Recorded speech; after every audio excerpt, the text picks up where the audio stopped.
안녕하세요. 플러스 경매 김수경입니다. 오늘은 부산광역시 해운대구 우동에 있는 더샵 해운대 아델리스라는 오피스텔이에요. 고급 오피스텔인데 이 낙찰가가 굉장히 상당히 고가로 나왔어요. 시세랑 별 차이 없는, 아니 이거보다 도리어 일반 매매로 더 저렴하게 살 수도 있는데 하는 이해하지 못할 낙찰가가 나왔기 때문에 이날 이제 제가 법원에 있었는데 막 사람들이 웅성웅성했죠. 근데 뭐 속을 모르는 사람들은 금액만 보고 미쳤나 막 이렇게 되는데 그 미친 게 아니라 그럴 사연이 있어서 채권자가 낙찰을 받았어요. 그래서 왜 채권자는 이렇게 높게 받아야 하느냐, 거기에 대해서 설명을 간단히 드리고자 합니다. 감정가 9억 2,900이었고요.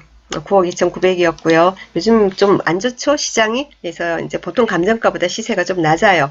최저가 7억 4,320이었는데 4명이 입찰을 했습니다. 2등한 사람이 7억 6,555만원이에요. 7억 6,555만원. 최저가보다 약 2천만원 정도 올렸었다, 그죠? 근데 1등이 8억 9천입니다. 1등하고 2등하고의 차이가 1억 2,500 정도 됩니까? 그렇죠. 네. 이 사람이 여기 해운대구 김모 씨 나와 있는데 이 사람이 채권자예요. 경매 신청한 사람. 내려가서 보겠습니다. 일단은 보면은 뭐 임차인 부분 뭐 이왕 보는 김에 잠시 살펴보죠. 임차인이 있습니다. 임차인, 근데 법원 이런 자료에서 임차인 이렇게 돼 있는 거는 진짜 임차인이라서 그런 게 아니라 소유자 아닌 누군가가 전입이 돼 있으면은 임차인이라고 일단 이제 기재를 합니다. 그래서 이 사람 전입일자가 2017년 8월 23일이네요. 등기부 현황 보겠습니다. 등기부 현황 보면은 2017년 3월 31일 근저당, 부산은행의 근저당, 이게 말소기준 등기예요. 2017년 3월 31일. 저 임차인 전입일은 2017년 8월 23일. 연도는 같지만 5개월 정도 임차인이라는 사람이 조금 늦다, 그죠? 네, 그러니까 대항력이 없어요. 이 사람이 진짜 임차인이건 아니건 간에. 나중에 우리가 낙찰 받고 나서 뭐 그 사람이 나 사실은 임차인이요, 내 보증금은 뭐 1억이다 3억이다 5억이다 하더라도 우리하고는 아무런 관계가 없어요. 그런데요 왜? 하시면 돼요. 자, 여기서 이렇게 보면 부산은행 밑에 보면은 개인 이제 근저당 낙찰받은 분, 그분은 이제 근저당이 4억 5천 있습니다. 부산은행이 6억 6천 얼마 돼 있고 그 다음에 이 채권자의 금액이 4억 5천 잡혀 있네요. 자, 그러면은 우리가 이거는 간단하게 너무 말로 하면 그럴 거니까 이제 지금 낙찰됐고 배당표를 한번 보도록 하겠습니다. 8억 9천에 이제 낙찰이 됐죠. 8억 9천에 낙찰이 됐습니다. 8억 9천을 적용해서 매각대금 8억 9천에 뭐 전 경매 보증금은 없어요. 전 경매 보증금이라는 것은 누군가가 낙찰을 받고 잔금 미납을 하고 재경매일 때 전에 경매 받은데 잔금 미납한 사람 보증금은 돌려주질 않잖아요. 그죠? 그래서 그 돈이 만약에 있으면 여기 합해서 하는데 뭐 전 경매가 없었으니까 이거는 0원이고요. 경매 비용이 약 743만 3천원. 금액이 크니까 경매 비용도 크네요. 약 740만원이 넘어요. 어쨌거나 8억 9천에서 경매 비용을 빼고 그래서 8억 8,200 얼마, 이 돈을 가지고 채권자들한테 돈을 나눠주게 되는 겁니다. 돈을 나눠주는 걸 우리가 배당이라고 그러죠. 그럼 배당을 한번 봅시다. 배당을 보면은 먼저 부산광역시 해운대구 압류가 있습니다. 체납 상당액. 왜 이렇게 됐냐면은 몰라요. 금액이 얼마인지. 우리가 입찰 들어갈 때 예를 들면 뭐 세무서나 구청, 시청 막 이런 데서 압류가 들어와 있다고 해서 전화해가지고 이 경매권 이것 때문에 경매 때문에 그러는데 뭐 세금이 얼마나 밀린 겁니까? 이런 거 문의해봤자 알려주지 않습니다. 근데 참 그렇죠. 그 알려줘야 되는 거 아닌가요? 법이 개정이 돼야 된다고 생각합니다. 저는.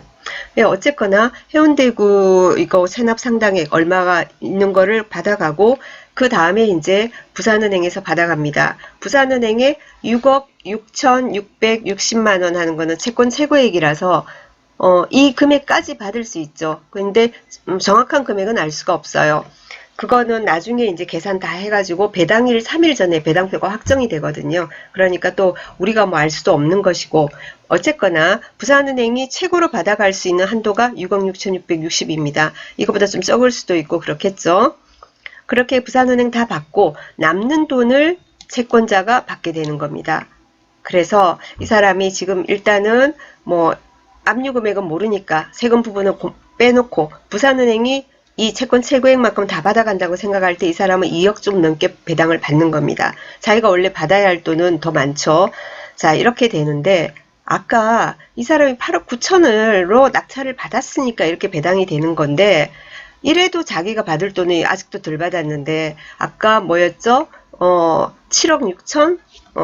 그 금액으로 만약에 낙찰이 됐다. 아까 1억 2천5백 정도의 차이죠. 그러면은 1억 2천5백을 여기서도 또 못 받을 자기가 낙찰을 안 받고 2등이 낙찰을 받았다. 그 금액으로. 그럼 이 사람이 배당받는 거는 뭐겠습니까? 얼마가 됩니까? 약 9천만 원 정도 되겠네요. 9천만 원밖에 배당을 못 받는 거예요.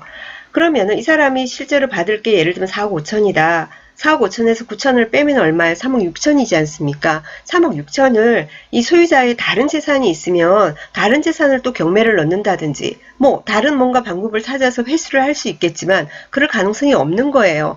그런 경우에는 이 사람처럼 과감하게 그냥 높게 쓰고요. 시세만큼 쓰고 그러고는 그거를 일반 매매로 자기가 매각을 한다든지 해야지 자기가 뭡니까? 조금 더 금액을 자기가 받아야 할 채권을 회수가 가능한 거예요. 그래서 어쩔 수 없이 이렇게 채권자들이 높게 받는 경우가 있죠. 이 사람 같은 경우에 자기 받을 돈만큼, 그러니까 8억 9천 썼지만 8억 9천보다 더 써도 이 사람은 손해볼 건 없는 거예요.